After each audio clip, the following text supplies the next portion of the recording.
Craig here. Sorry about the lack of videos over the past few weeks. I've unfortunately had some family issues to attend to, and work has been taking a little bit of a toll on me. But now that things have calmed down for the most part, hopefully I will be able to make some more videos and get some more money for some more alarms. Anyway, I do have a couple of alarms that I want to show off here. I'm going to do separate videos for each of them. Here's the first one. So, we have an E2S model STA2 DC024R, an ST-L101XDC024G xenon strobe with green lens. There's the tag, there it is. And an ST-L101XDC024R xenon strobe with red lens. So what is this device?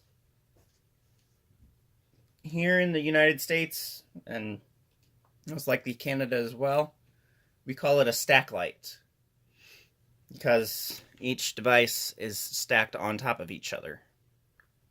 In England, I think they call it something else. I think they call it like a junction light or something like that. Anyway, so what the stack light consists of is the main unit itself, is your little junction box down here where all of your wiring would go, a Son F1 sounder, and then spaces for your beacons, which can either be xenon or LED. Here's the instruction sheet. You can have an STA2, which has 2 beacons, STA3, which has 3 beacons, or an STA4 with 4 beacons. And you can get them in DC versions and AC versions as well. There's all your current drawing information, and then sounder wiring. Here's the back of the instruction sheet. More wiring and tone tables for the Son F1 sounder. Since this is a DC model stack light, we follow the tone table at the bottom of this little section. It's this one here. And then information on installation and beacon. Beacons have 3 flash patterns. You have a 1 Hz flash, 1.5 Hz flash, and a double strike flash. Which the double strike is like 2 very fast flashes, and then it's followed by roughly about a second or 1.5 seconds of silence. Let's go ahead and have a look at the back of one of the beacons. Obviously, since they're both xenon beacons, the terminal board on the back is going to be the exact same.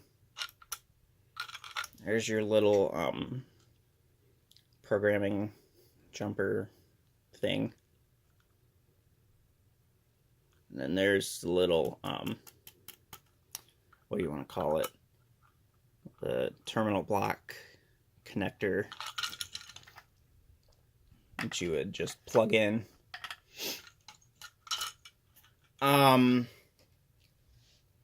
Things I like about this stack light is that you can customize the order in which you have your beacons. So I could have my red beacon on top, my green beacon on bottom, or vice versa.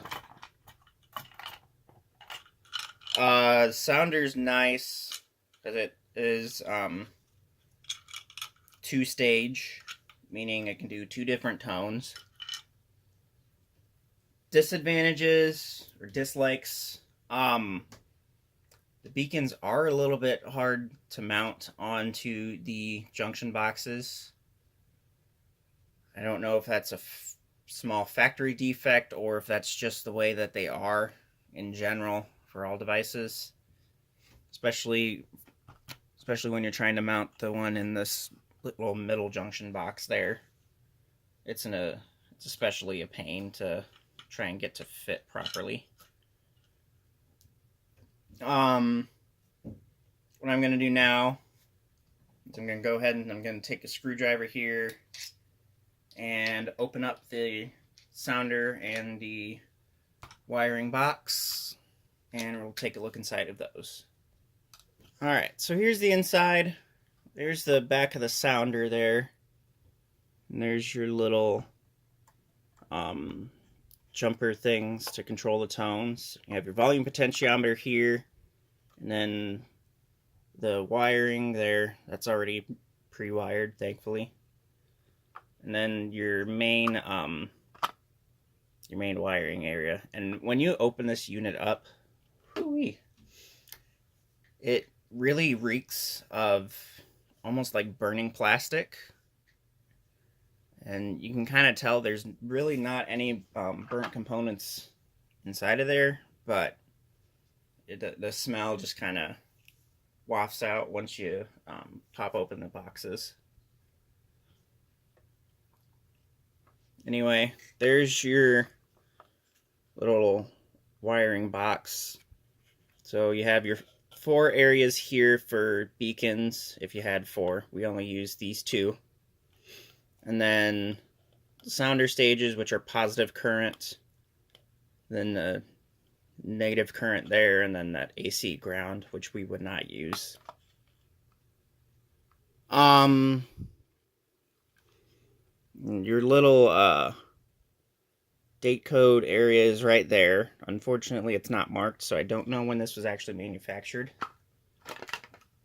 And trying to look on these, it's not marked anywhere on the sounder either, which I find to be a little sad. And it's also not marked on any of the beacons, which is quite annoying.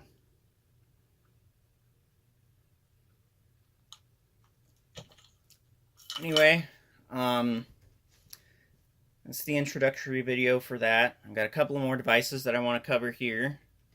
So we'll cut this video for now, and I'll get the other devices out.